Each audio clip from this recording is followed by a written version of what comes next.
Doctor Nabiha ने वो jewellery where की या वो कपड़े वेयर किए तो वो करोड़ों के नहीं, अब अरबों खरबों के हो चुके हैं। सेट था वो 40 तोले का था, मेरे मुंह से निकल गया 40 किलो 20 तोले जो है वो हमने पे किया और 20 तोले हमें गिफ्ट था। हक महर की कोई बात नहीं की और ना मैंने कहा था कुछ भी ना लिखे, मुझे आपसे कुछ भी नहीं चाहिए। 2 टके के यूट्यूबर्स जो हैं वो बैठे हुए, मैंने 2 टके का ही कहूँगी, बल्कि ये 2 टके से भी जो है वो नीचे की कौम है। 6 महीने निभे, साल निभे या 4 दिन भी ना निभे, आपका मसला क्या है? मैंने पाँव भी दबाए, टांगे भी दबाई और कंधे भी दबाए। आफतों के दौर में चैन की घड़ी है तू। ये इश्क नहीं आसान, बस इतना समझ लीजिए, एक आग का दरिया है और डूब कर जाना है। नाज़रीन, पाकिस्तान समेत पूरी दुनिया में इस वक्त जो निकाह वायरल है वो है डॉक्टर नबीहा अली ख़ान का और हारिस खोखर का। इन दोनों का निकाह हुआ और पूरी दुनिया के अंदर सोशल मीडिया के ऊपर एक समझें इतना ज़्यादा ट्रेंड चला हुआ है कि हर कोई डॉक्टर साहबा के निकाह को, हारिस के निकाह को डिस्कस कर रहा है। कोई कपड़ों पे सवाल उठा रहा है, कोई ज्वेलरी पे कर रहा है, कोई मेकअप पे कर रहा है, कोई शादी के ऊपर कर रहा है। मुझे ये बताएं कि हारिस जैसा खूबसूरत दूल्हा आपको मिल कैसे गया? अल्लाह की देन है मैंने कोई स्पेशली तो नहीं ढूंढा या मैं कोई ढूंढने तो नहीं निकली थी। हारिस की खूबसूरती से तो इंस्पायर होना एक अलग चीज़ है। दिल का इंसान को अच्छा होना चाहिए। और हम क्योंकि 5 साल से एक ही साथ एक ऑर्गेनाइजेशन चला रहे थे और लोग हमेशा हमें कहते भी थे कि हम साथ में अच्छे लगते हैं, तो एक दफ़ा मैंने भी गौर से देख लिया कि वाकई क्या हम अच्छे लगते हैं, तो मुझे लगा कि हम अच्छे लगते हैं। अच्छा, फर्स्ट टाइम कब आपको फील हुआ कि ये जो शख्स है, ये इंसान है, ये अगर मेरी ज़िंदगी में आ जाए तो ज़िंदगी मज़ीद खूबसूरत बन सकती? कब फील हुआ था? अच्छा, मैंने कभी ये नहीं सोचा था कि ये शख्स मेरी ज़िंदगी में आ जाए। मुझे इनसे मोहब्बत थी और इस हद तक थी कि मैं ये चाहती थी। मैं ना कभी लोगों से बात नहीं करती और मैंने कभी इनको भी डायरेक्ट नहीं कहा कि मैं इनको पसंद करती हूँ या क्या मोहब्बत के मामला थे, मैं कभी कह नहीं पाई।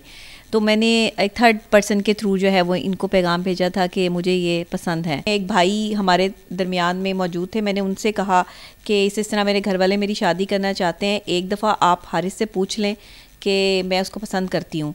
तो उन्होंने जाके हारिस को जो है वो ये कहा, तो इसने कहा कि मुझे तो कभी ऐसा फील नहीं हुआ कि डॉक्टर साहबा ने तो कभी कोई बात नहीं की। डॉक्टर साहब आपसे पूछूंगा, आई लव यू कहा था, कैसे कहा था? कोई पहला मैसेज कोई उसके बाद किया? नहीं, आई लव यू कुछ नहीं कहा था और कोई हमारी आज तक रोमांटिक कोई इस तरह की बातें नहीं हुई व्हाट्सएप पे। और हम हमेशा काम की बातें करते हैं, मोहब्बत में भी काम की बातें हो रही होती हैं कि अच्छा ये करना है, अच्छा वहाँ जाना है, उससे मीटिंग करनी है, उसके साथ ये है। बस मुझे ये अच्छा लगता है कि हारिस बस मेरे साथ है और मैं इसके ये अपना काम कर रहा है और मैं इसके साथ बैठी हूँ और मैं भी मीटिंग कर रही हूँ, ये भी मीटिंग कर रहे हैं और हम लोगों से मिल रहे हैं। हमने कभी शादी से पहले अपना कोई पर्सनल टाइम या कोई इस तरह की चीज़ें जो है वो नहीं की और ना ही हम कोई एक्सट्रीम लेवल पर जो है वो बातें करते थे। ज्वेलरी इतनी महंगी हारिस ने कैसे गिफ्ट की और ये कहाँ से बनवाई, कितने करोड़ की है और लहंगा कितने का था, कहाँ से बनवाया?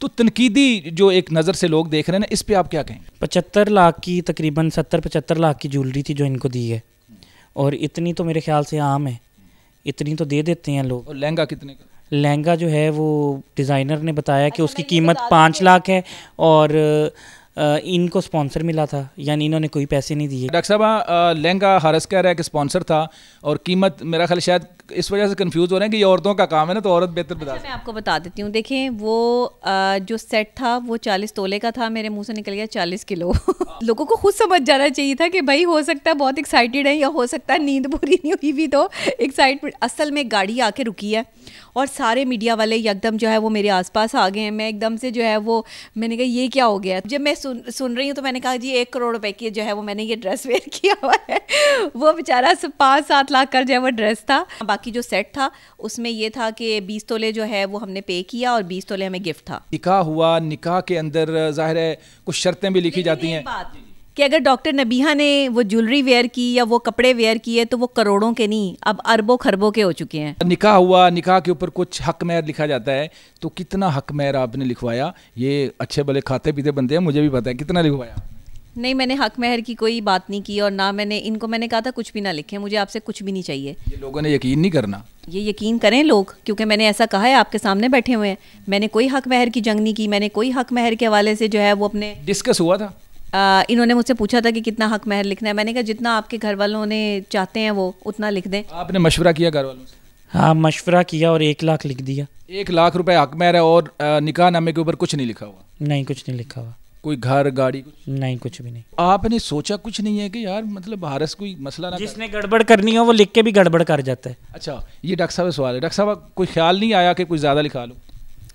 मैंने क्या करना है इन चीज़ों का? अगर शौहर वफ़ादार हो और आपके साथ, शौहर को भी पता हो ना कि मेरी बीवी ने कुछ नहीं लिखवाया, मेरे पे कोई बोझ ही नहीं डाला, मुझसे कुछ मांगा ही नहीं है, अगर शौहर को ये बात समझ में आ जाए तो वो सारी ज़िंदगी साथ निभाने के लिए साथ चलता है। और ये मियाँ बीवी का रिश्ता जो है ना, वो कोई 2 दिन या 4 दिन का नहीं है। मुझे बड़ा अफसोस के साथ कहना पड़ रहा है कि लोग यहाँ पे 6-6 महीने की बात कर रहे हैं कि रिश्ता 6 महीने चलेगा, साल चलेगा। आप लोगों को शर्म आनी चाहिए और कोई हया करनी चाहिए। आपके घर में भी बहन बेटियाँ जो है वो बैठी होंगी, कोई भी बंदा किसी की बहन बेटी को इस तरीके से नहीं बदतमीज़ी करता। वाहिद ये मुल्क पाकिस्तान है जहाँ पे जहालत के मारे ये 2 टके के यूट्यूबर्स जो हैं वो बैठे हुए, मैंने 2 टके का ही कहूँगी, बल्कि ये 2 टके से भी जो है वो नीचे की कौम है कि इन्हें शर्म हया नहीं है कि अभी शादी, अभी निकाह हुआ है तो उसके बाद जो है वो इनके जो है वो हमने इनसे तबसरे मांगे, 6 महीने लगेगा निकाह, साल लगेगा। भाई 6 महीने निभे, साल निभे या 4 दिन भी ना निभे, आपका मसला क्या है? भाई मेरी मर्जी। और नाज़िर साहब मैं एक और बात कहूँगा कि लोग ज़मीनें गाड़ियाँ जो भी लिखते हैं ना, तो वो लोग जो हैं अक्सर बीवियों को इतना तंग भी करते हैं कि उसके बाद जो है वो डाइवोर्स भी नहीं देते, और बीवी को शोहर अच्छा चाहिए होता है, चीज़ें नहीं चाहिए होती। मगर अपनी बेटियों को कम से कम सोने और सोने के जेवरात लाजमी जो है वो दें, और ये कपड़ों पे पैसे ज़ाया ना करें, ये बर्तनों पर, ये चीज़ों पे पैसे ज़ाया ना करें। उन्हें सोने की कोई चीज़ जो है वो बना के दें, गोल्ड की कोई चीज़ बना के दें, ताकि वो उनके किसी बुरे वक्त में जो है वो काम आए। अब पता चलेगा कि डॉक्टर नबिया अपने शोहर के पाँव दबाती हैं, यानी क्या कहेंगे? ये ज़रा शौहर से पूछें कि अभी निकाह के फ़ौरन बाद जब सुबह ये उठे हैं तो मैंने इनसे कहा है कि मैं आपको दबा दूं, आपके सर में दर्द हो रहा है या आपकी टांगों में दर्द हो रहा है, आपके पाँव में दर्द हो रहा है? जी कंफर्म है ये। और ये पूछें कि मैंने इनको दबाया कि नहीं दबाया। यानी कि पहले इन्होंने खिदमत पहले दिन ही शुरू करा दी भाई, मतलब कुछ थोड़ा आराम तो करने दो ना यार। पहले इन्होंने ये पूछा, ये कंफर्म मैं कर दूं कि मैं आपको दबाऊं, और फिर मैंने भी आगे से कहा हाँ दबाओ।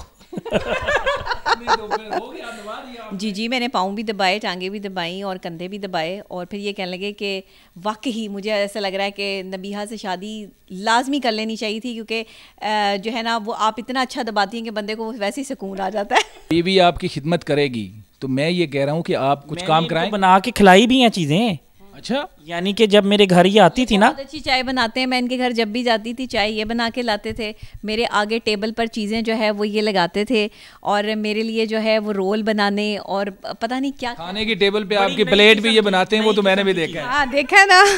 नई किस्म की चीज़ें बना के इनको मैंने खिलाई। इनको अगर चाय मैं आपको बना के पिला दूँ, आपने पूरे पाकिस्तान में ऐसी चाय नहीं पी होगी। कहा अब आप बेगम को पॉकेट मनी दें, तो इनसे ये पूछे मैंने पॉकेट मनी कितने रुपीस मांगी? 100 रुपया। नहीं डॉक्टर साहब, ये तो मजाक है ना। ये मजाक नहीं है। रुखसती का आगे प्लान होगा, फिर हनीमून का कोई प्लान है बैरून मुल्क या इधर पाकिस्तान में कहीं जाने आने का? हनीमून का तो प्लान नहीं है, यानी कि बाकू का प्लान था, लेकिन इन्होंने अभी एक प्रोग्राम में आपके सामने ही कह दिया कि मुझे जो है वो उम्रा करने की जो है सादत हासिल हो जाए, तो मुझे शौक़ है मैं उधर जाऊं, तो वहाँ जाने का प्लान कर सकते हैं। ससुराल जो आपका है, यानी हारिस के जो पेरेंट्स हैं उनका जो घर है भाई, उधर रहेंगी या अलग रहना पसंद करेंगी? नहीं, जहाँ हारिस रखेंगे मैं वहीं रहना पसंद करूँगी। आपका क्या प्लान है? मेरा यही प्लान है, फैमिली के साथ रहेंगे। तो डॉक्टर साहब आप फैमिली के साथ रहेंगे तो वो वहाँ पे खिदमत ससुर सास की भी करनी पड़ती है, तो कैसे मैनेज करेंगे?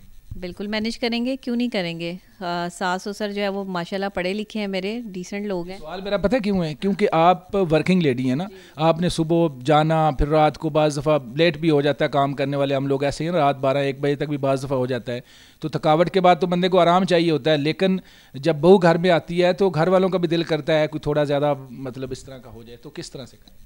देखिए मैं हर चीज़ मैनेज करती हूँ ना, अब भी अपना टाइम टू टाइम चीज़ें मैनेज करती हूँ। मेरी ज़िंदगी बड़ी एक्यूरेट टाइम टू टाइम चलती है।